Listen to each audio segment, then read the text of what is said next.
tranquilizer guns. So I didn't need the badge numbers of the cops anymore. I needed my dog back.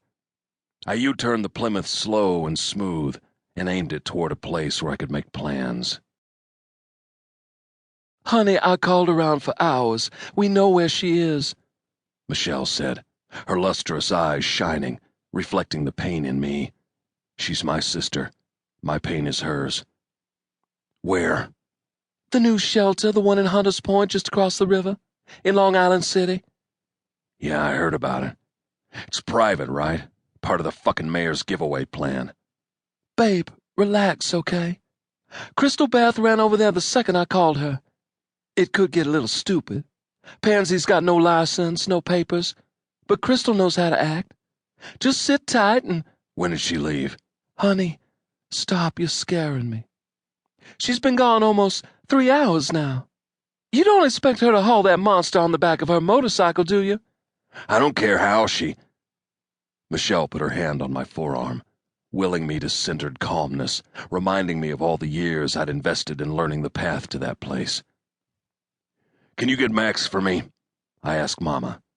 She'd been hovering nearby since the minute I'd come in. "Sure, get Max. Come soon, okay?" I just nodded. "Burke, you don't need Max for this," Michelle told me. "Jesus, it's not like they're gonna care, right? So she doesn't have a license. So Crystal Beth has to pay a fine or whatever. It won't take long." I stayed inside myself, waiting.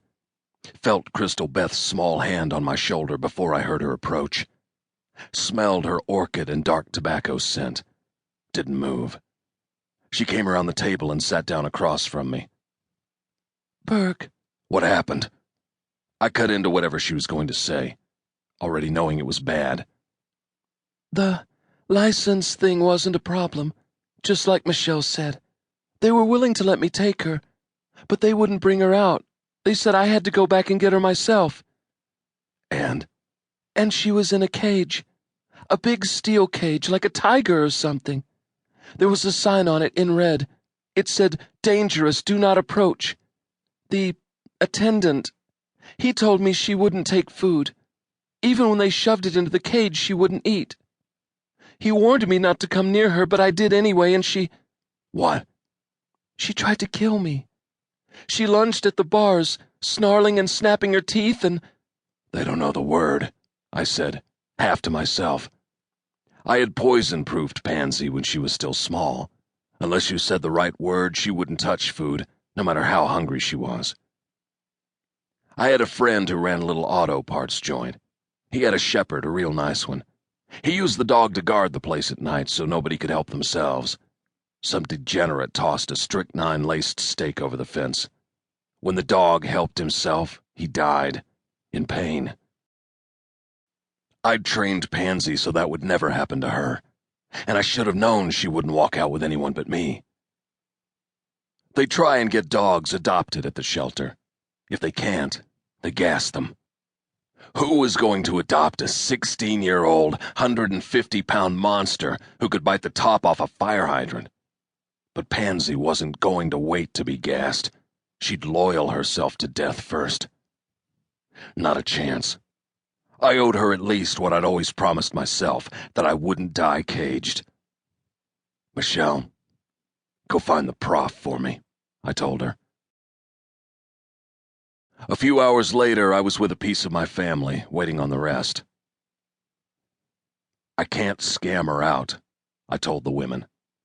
I mean, I could go there myself and she'd come with me.